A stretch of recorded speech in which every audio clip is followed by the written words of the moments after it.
So these are the 15 most carried knives for me this year. And I choose 15 because, you know, I always carry a couple of pocket knives, always one in my front right pocket that represents my main carry of the day. And then I usually have a fixed blade knife on me. So I have some fixed blades in this list too.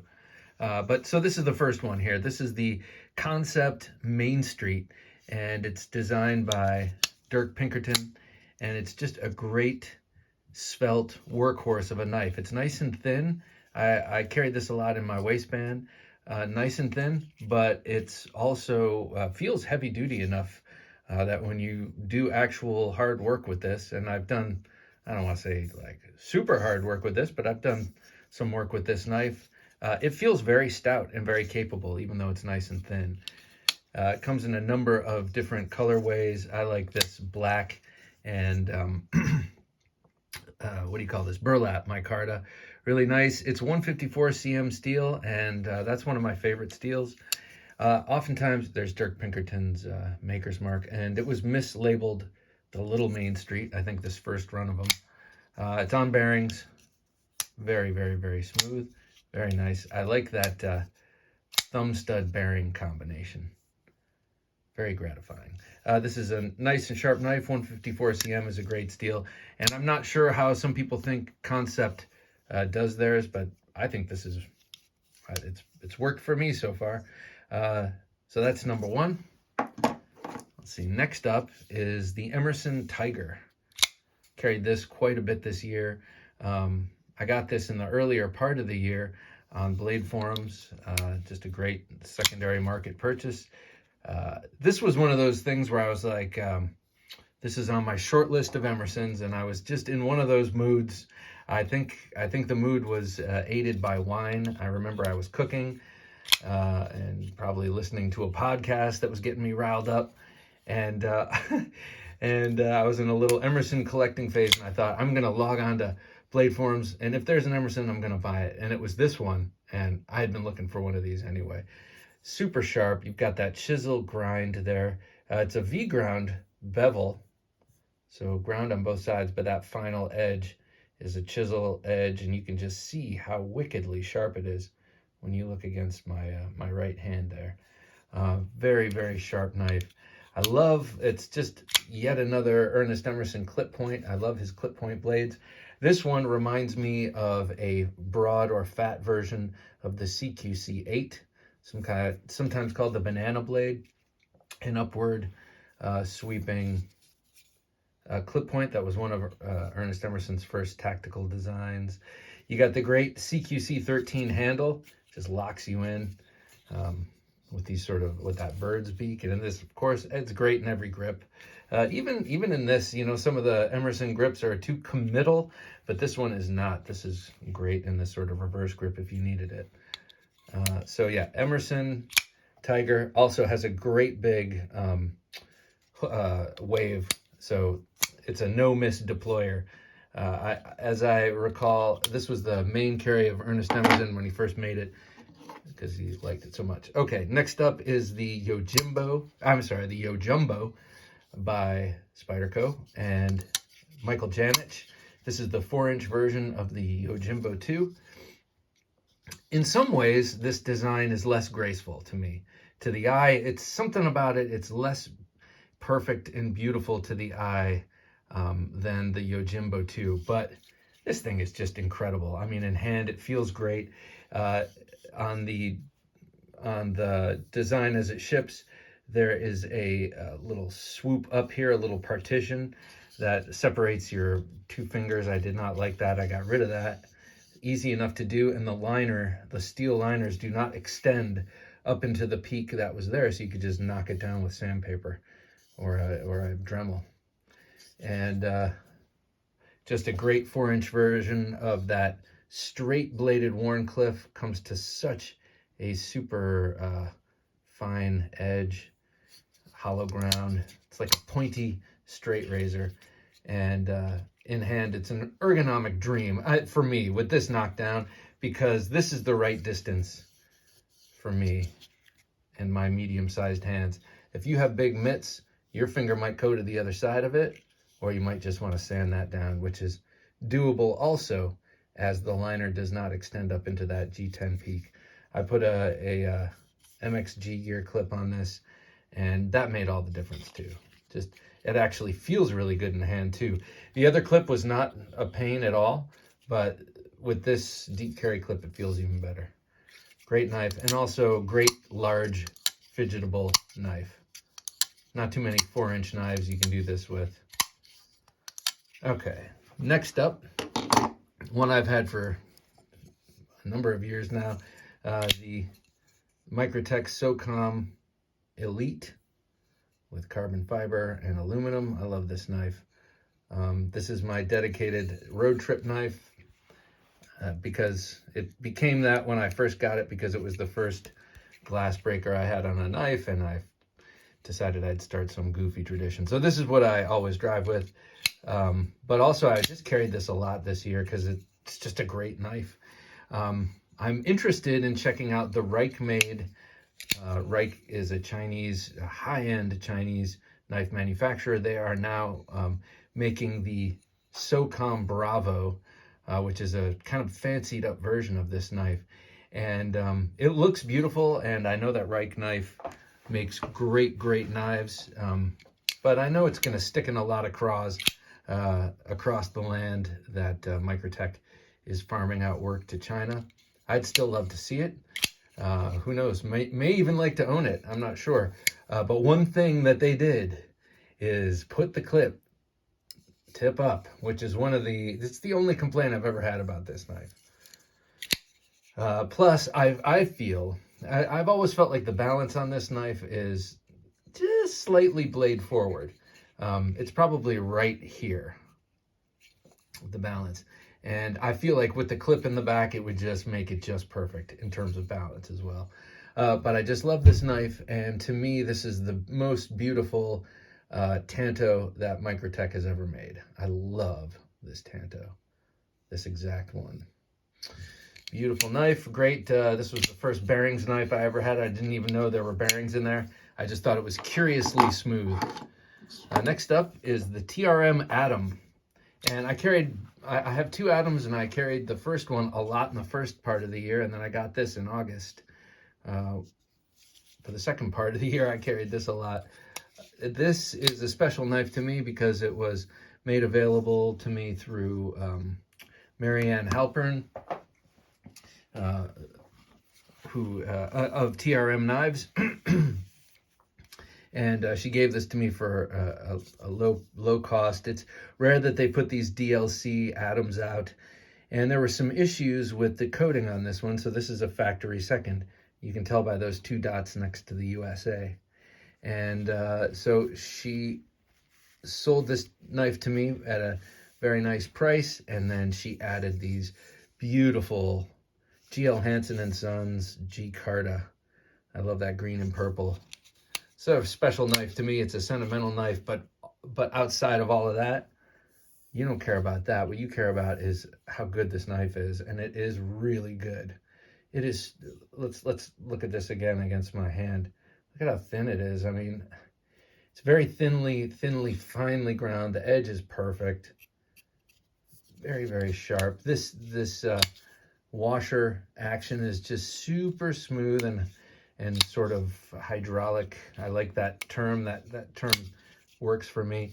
This one has a stouter pocket clip than my first Atom. The first Atom I had, or I still have it. I'm looking to sell it, I think, because I have all the scales I need, and you can just swap them out. That being said, I don't know. I might reattach, but the clip on this newer one is stouter. TRM Atom. Next is one I've had for quite a while, but this year I finally finished it. This is my Hinderer XM18 3.5-inch Spanto grind. This was reground at Razor Edge Knives by Josh over there. Awesome dude, and just incredible with a grinder. I always loved the Spanto design, but the way it comes to you from the Hinderer factory, it's pretty thick behind the edge, and it's just pretty beefy in general, and that's good because it's a beefy knife, but I wanted something slicey or something that kind of goes with the blade. I mean, the blade is begging for a hollow grind and then a flat grind up front. And I think that's how the hand ground original Spantos were done. So anyway, I spent the money on that a few years ago and got that done after I talked to Josh on the show, sent it in to him. And well, he did that for me. So there's a lot of money in this knife. I've gotten several scales. I got a custom-made Python Gcarta scale for it that I had on there for a long time. And then I started to think, do I need that? So I ended up, I just love the texture and milling on the standard Hinderer handles. So I went back and got a Gcarta, this beautiful burgundy Gcarta with all of the milling handles. This is a Hinderer factory one, so it just fit right on there perfectly. So this knife basically was finished this year, and I carried it a lot this year. I didn't realize it was a work in progress, but it definitely was. And the regrind definitely turned this into just about my sharpest knife, if not my sharpest. But that was a few years ago. It was getting this scale, got it back in my pocket like full time this year. Again, this one is a S35VN. This is a Gen 4, I believe. The generation right before the tri-way pivot. Next up is my Spartan Harsey. Love this folder. Spartan Harsey folder. You can't just say Spartan Harsey because there's a Spartan Harsey dagger, there's a Spartan Harsey Defensa. There are a number of blades that Bill Harsey designed for Spartan. I have this one and I have the dagger, which is just a beautiful work of art. But this thing, or design, cutlery, this thing is just amazing. To me, this embodies everything about the knife you just saw, and then the knife you're going to see after this. Maybe I should have put this after the two. But to me, this is everything about Hinderer that I love, the XM18, and everything about Reeve knives that I love. It's just so stout and classic. It's classic looking. The design is classic Bill Harsey. You look at this, you know it's a Bill Harsey design, which makes it perfect for Spartan, if you ask me, because their designs are utilitarian, but they also are, something about them commands a respect, because they're classical sort of combat driven designs, but meant for, okay, I'm going to stop right there. You can see this, you know about this knife. It is awesome. It really, really is that awesome. You don't have any lightning pockets in the back of this titanium, which adds to the solid, wonderful feel of this knife. It's got the washers in there. I think they're, actually I don't know what they are. Let me see. Pretty sure they're phosphor bronze, but I don't even think I've disassembled this. And then I have my logo in it, which means a lot. And love this knife. This gets a lot of carry time.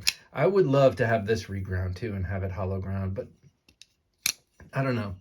Somehow, just haven't yet. All right, next up, this was the year I really came into this knife. I've had it for five, almost 6 years. This was made on Leap Day 2016, according to the birth card. And I had a short Reeve Sebenza fascination in 2016.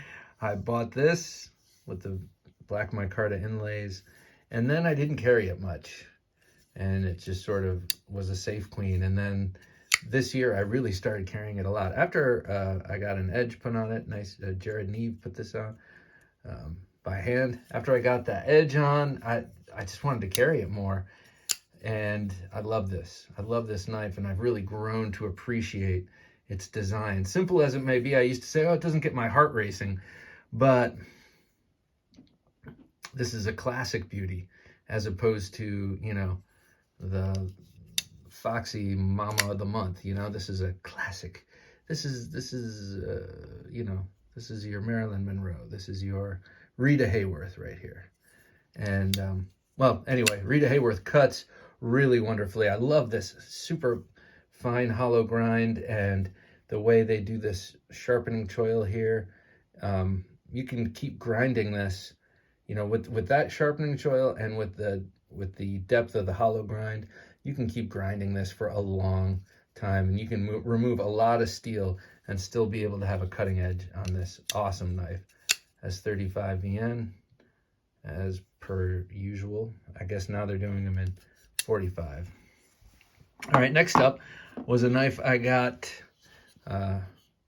this past summer, from Levon of Knife Nuts Podcast and from Russia with Levon. This is he's got an importing business bringing in really cool knives from Russia. From Russian designers, mostly made in China, like this one. This is the Kristal Aurora, designed by Ivan Braganets. I believe his maker's mark is right there. Well, that's not his mark. I have his mark on something else, I think. But that's the Kristal design, or logo there. And then look at all of this milling. I love this lined milling. And the way it's selectively placed, it's like jimping in a way. It has the same effect. It's great for grip. It's not just there for tactile feedback. It's not just there for looks. It gives great grip without getting obnoxious about it. And it's great for pulling out of your pocket all of these north to south lines. All that said, just a really cool knife. I mean, what really got me is this giant fuller. I saw that on an Instagram post, and I was just like, oh my God, I gotta have this. And I ordered it from bed without even getting up on a Saturday, I remember. It's so very, very, very sharp. This knife is very, very, very sharp. And I feel like, I can't quite tell, but I feel like the whole thing was like fully hollow ground, and then they removed these giant fullers here, and it's just really intensely sharp there. But just light. You can look down in the titanium slab there and see pocketing. It's very light. The action is great. It's on bearings. The thumb studs are also the blade stops, and they work great. And the cool thing about it is that you have to nudge it shut. Again, it's like that hydraulic feel I was talking about before.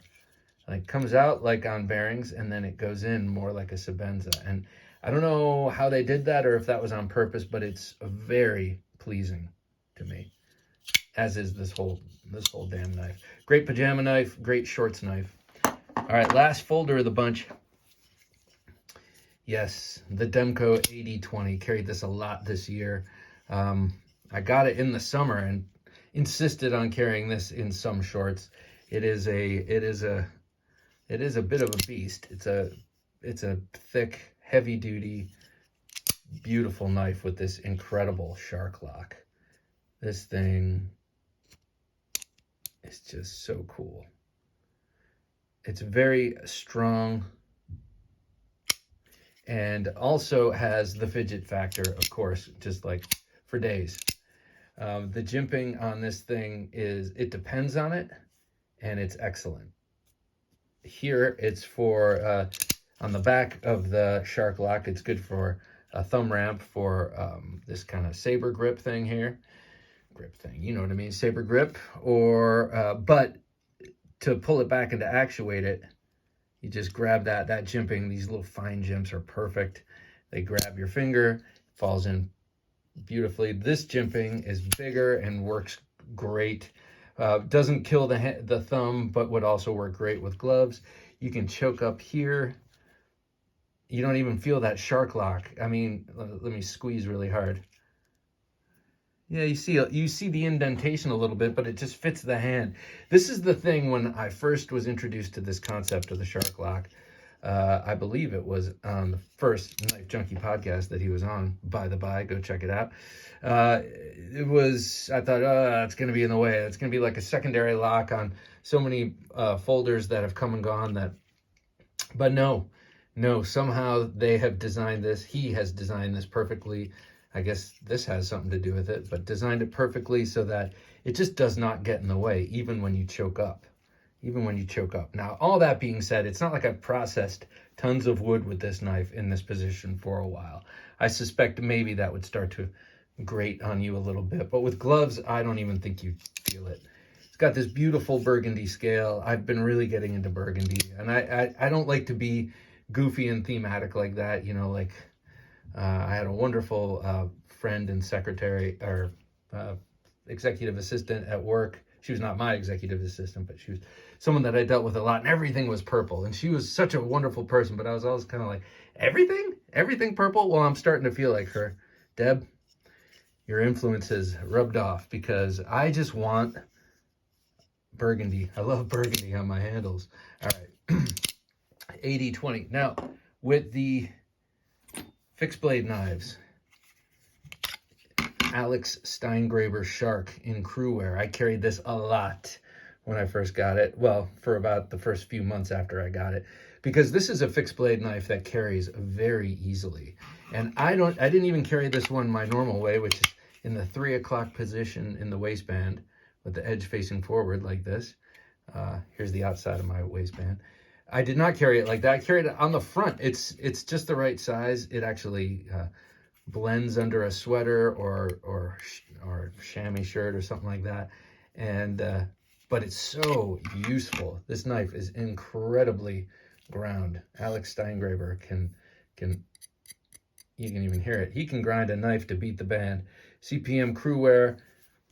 You can actually use this defensively. I've done some noodling around with it in this sort of reverse pickle grip. It's actually quite comfortable. You can turn this attractive little utility knife into a deadly defensive knife if need be, but of course we don't need be. But it's always nice to think of. All right, next up, carried this a lot this year. The Kopis Designs Elvia collaboration with Ed Calderon. And I put put some twine on there and shellacked it. I just like that to bulk it up just a little bit and give it a little bit of grip, because this is pretty, I didn't need to clean that up a little bit, but this is pretty slick. So I wanted a grippy area of the handle, but I didn't want it to get too bulky and thick. This has worked out perfectly, because I can drop it in my pocket and it's like nothing. What this drawstring is for, I've taken to fix clipping this to my belt, or just looping it around my belt around 9 o'clock on my pants, like my 9 o'clock belt loop, and then snake this around the front, and then this just sits in the top of my waistband like this, and a little handle sticking out. It's comfortable. You can sit down, you can drive, all sorts of stuff. So this knife is really cool. And then you just tug it, boom, you got that. And then plus, if you drop it in the bottom of your pocket, you have this little hook that, as you're removing it from your pants pocket, if you have nothing on, no one knows you've got it in your pocket. As you remove it, that stays in your pocket, boom, you come out with a knife. So pretty cool little defensive option. They're hard to come by. This is 154 cm. They release them in runs. You can go to Kopis Designs or Knives Ship Free. I know that's where I got this one. I know they do the exclusive dealer drops of that, I believe. All right, next up, this was my, well, let's see, I'll go to this one first. This one is the JB Knife and Tool Ditch Pick, and just a knife I've always admired and thought was beautiful.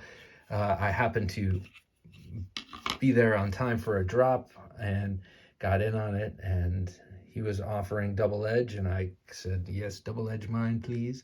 Ordinarily, this is a pickle knife with the, you're supposed to hold it like this with the tip down and the edge in, but I figure why not have the forward edge also? You know, if you're going to get a knife like this, why not? And of course, I have a fascination and love with these kind of knives, tactical knives, defensive knives, and I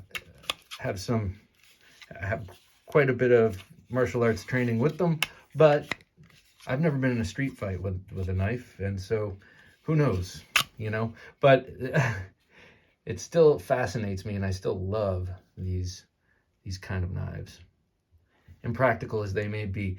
The Ditch models by JB Knife and Tool refers to this tiny, thin blade stock. I believe that's a 1/16 of an inch, and it's like a cheap steak knife thin. But they've done a lot of testing with these, and it's way sturdier than you might imagine, being that thin.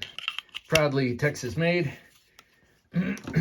Okay, next up, this is the one that I carried the most this year, the fixed blade. This is the Voodoo by Eric Kramer. Eric Kramer Custom Knives, not to be mistaken with Bob Kramer, who makes custom kitchen knives, I believe. Just my favorite model of his, and just sprang for it. Freaking love it. It's very thin, so this is why this is what makes it very carryable, especially in that 3 o'clock position on my side.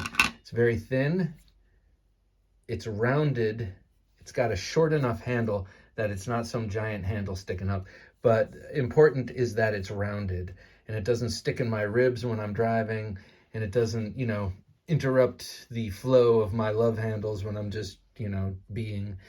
So yeah, definitely, you know, even though you might be tempted with a defensive knife to have some pointy thing here for skull crushing and stuff, there are a number of reasons why you want a rounded handle. The skull crusher, first of all, hurts for you to put your thumb on, and you're going to need to put your thumb on if you're actually using this thing that way. And also, it's gonna stick in your ribs, it's gonna jab you, it's gonna be uncomfortable, you're not gonna carry it, therefore it won't be there when you need it. This is, Eric Kramer describes this as a Persian. I describe it as a clip point, because I love that clip, and asked him to sharpen it, the clip, and he did. Now it's a pretty oblique edge there, but you can definitely split and gouge and tear with it, so, you know, what else do you need from a clip on a clip point knife? Very, very hollow ground. Another guy who can really, really grind a blade. So this is the Kramer Knives Custom Voodoo. And by the way, this is my favorite kind of clip. These discrete carry Kansept clips are just awesome. Snakes over. These work either just on your pants or they work to come up over the belt. So really, really nice.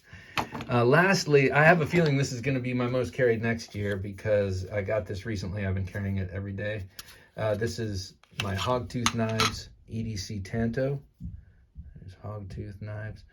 Matt Chase of Hogtooth Knives is the gentleman that made that amazing Loveless fighter for me for my birthday this year. That's an amazing knife. What do I have on here?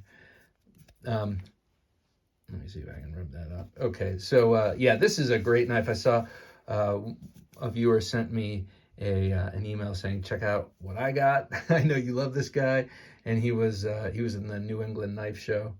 And I said, oh, I have to get me one. And so I got in touch with Matt, and he sent me a picture of this one that has this really lovely G10 and alternating rubberized layer laminate handle. This thing is awesome.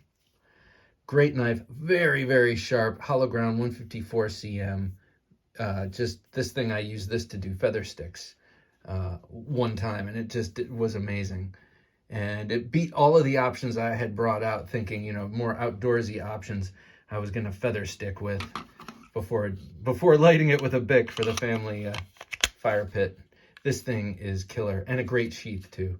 Also, he sets it up for discrete carry Kansept clip, which I definitely appreciate. By far, though, the most carried knife of this year has been my Diagnostic by Bastinelli Knives. This rides on the back of my back of my ID at work, and it is a fantastic little cutter. It's a great, I mean, it's great for letter opening. It's great for box. I mean, you could, after a while, it would wear that little tip down. But this, of course, is a defensive knife, and I just absolutely love it. But it's on me all the time. Whenever I'm at work, I have this on me. And it's a chisel grind, N690, very, very sharp. And I got it a little mirrored there. And just a great little hawk bill. It's not a karambit, though it has a lot of, well, I guess you could call it a two-finger karambit. Has a lot of qualities of a karambit, but you wouldn't, you know, there are different ways you can hold it to make it more menacing. That would just break your finger. I don't know. There's different things I mess around with, but this is what I keep coming back to. Great little knife. All right, well, I've gone long enough. Thanks for watching if you've stuck around this long. Take care.